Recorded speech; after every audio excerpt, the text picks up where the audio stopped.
Apple's five biggest rivals will spend roughly $700 billion this year building the data centers that run artificial intelligence. Apple's entire capital budget for the year is about $14 billion, a 50th of what the rest of the group is spending combined. For the last 2 years, that gap has been the single biggest story about Apple.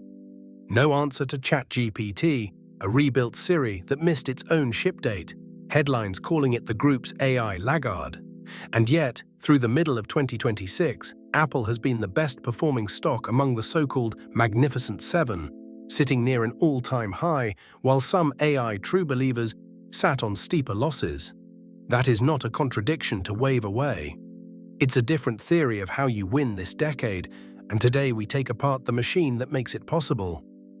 Start with the number that explains everything else. In its most recent quarter, Apple's services division, the App Store, iCloud, Apple Music, Apple TV+, Apple Care, Apple Pay, and a quiet multi-billion-dollar payment from Google to stay the default search engine brought in $30.7 billion. The gross margin on that revenue was 75.6%. Compare that to hardware, where the iPhone, for all its brilliance, carries a gross margin closer to the mid-30s once you account for the cost of components, assembly, and shipping a physical object around the planet. Services is now 28% of Apple's revenue, but a striking 42% of its total gross profit. Apple did not stumble into this. It spent 15 years building the second machine, hiding inside the first one. Here is the mechanism. Apple sells you a phone once, at a margin that is good but unremarkable by software standards. Then the phone becomes a permanent subscription service. iCloud storage, you pay for monthly. Apple Music, you pay for monthly. Apple TV+, Apple Arcade, Apple Card, Apple Pay's transaction fees, and every app you buy or subscribe to through the App Store, where Apple keeps 15 to 30% of the money changing hands, forever on every device it has ever sold. Apple now has more than 2.5 billion active devices in daily use worldwide, up from 2.35 billion just a year earlier. Every one of those devices is a small, recurring toll booth. The iPhone is the customer acquisition cost. Services is the profit. One line item inside services deserves its own moment, because it shows Apple's whole playbook in miniature. For years, Google has reportedly paid Apple on the order of $20 billion annually just to remain the default search engine inside Safari on every iPhone. Apple did not have to build a search engine, train a model, or win a single technology argument to earn that money. It simply owns the screen 30 seconds before you type your query.com, and Google will pay almost anything to be the answer that greets you there. That is the real Apple business model, stated plainly. It doesn't have to win the technology race if it owns the checkout counter every technology company has to walk past to reach you. Before we even get to AI, the highest margin part of this machine, that 15 to 30% App Store cut, is already under a pincer attack from two directions. In the US, a federal judge ordered Apple to let developers link customers to outside payment pages, free of Apple's commission, after ruling Apple had been illegally suppressing competition. In the EU, the Digital Markets Act forced Apple to allow alternative app stores and side-loaded apps for the first time in iPhone history, and regulators have already fined Apple €500 million for continuing to restrict how developers can point users elsewhere to pay.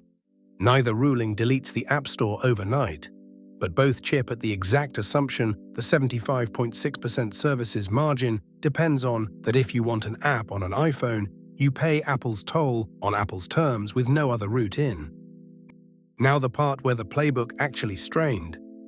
In 2024, Apple promised a smarter Siri, deeply personal, aware of what's on your screen, able to act across your apps, as part of a rebrand called Apple Intelligence. It was supposed to ship with iOS 18. It didn't. The delay dragged for more than a year, triggered a proposed class action lawsuit alleging false advertising, and turned "Where's the new Siri" into a running joke on every earnings call. For a company whose entire services empire depends on people trusting the device in their pocket, shipping a visibly worse assistant than ChatGPT or Gemini for 2 straight years was the first real crack in the moat. This is the piece of the story the Apple is losing headlines are actually about, and it's a fair hit. Here's how Apple answered, and it's a very Apple answer. Instead of racing to build its own frontier model, Apple signed a reported $1 billion a year deal with Google for a custom 1.2 trillion parameter version of Gemini, roughly 8 times larger than Apple's own cloud models, to run underneath a rebuilt Siri shipping alongside iOS 27. Translation: Apple is outsourcing the single hardest, most expensive part of the AI race, training and running a frontier model, to the company that already built one and keeping the part it actually owns, the operating system, the hardware, the App Store, and the 2.5 billion screens the model gets delivered through. It's the same trade as the Google search deal. Run one layer up the stack. Run the counterfactual because it's the whole argument. If Apple had chased Microsoft, Google, Meta, and Amazon into building its own frontier-scale infrastructure, it would be competing for the same scarce GPUs, the same power contracts, and the same construction timelines as 4 companies with a 2-year head start, at a cost approaching its rivals' $100 to $200 billion annual budgets. Best case, Apple ships a model that's merely competitive, years late, after burning capital that used to fund stock buybacks and dividends. Instead, Apple gets access to a frontier model built by a company with more AI researchers and more training compute than Apple could assemble this decade, pays a fraction of the cost, and never has to explain a chip shortage or a stranded data center to shareholders. Renting the smartest available brain and owning the distribution has been, so far, the cheaper trade. Follow what investors did with this information, because it's the tell. Through 2025, Apple was punished for exactly this restraint, falling behind Nvidia, Alphabet, and Tesla, while the market rewarded anyone with an aggressive AI capex story. Then sentiment cracked. As questions mounted over whether the group's combined AI spending could ever generate a matching return, Apple's refusal to overspend started reading less like timidity and more like discipline. By mid-2026, after unveiling its Gemini-powered Siri strategy, Apple had climbed nearly 29% off its April lows and was sitting closest to its all-time high of any Magnificent Seven name, even as its shares remained down modestly for the year.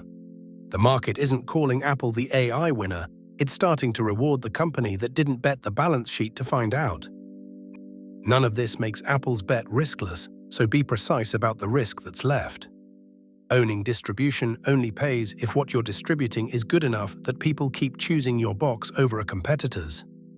If Google's model inside Siri still feels a beat behind a dedicated ChatGPT or Gemini app, and a meaningful slice of users start reaching past Siri for their AI needs, the way some already reach past Safari for their search, Apple's moat doesn't collapse overnight, but it erodes exactly where services revenue lives: engagement, trust, and the habit of staying inside Apple's walls.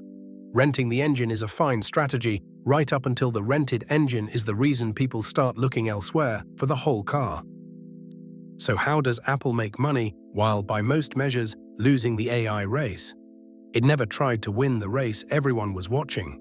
It built a $2.5 billion device toll booth that turns one hardware sale into a decade of 75% margin subscription revenue. It gets paid by Google for owning the search default, the way it now gets an AI brain from Google for owning the assistant default, and it lets 4 much bigger spenders absorb the capital risk of figuring out what a frontier AI model should even cost.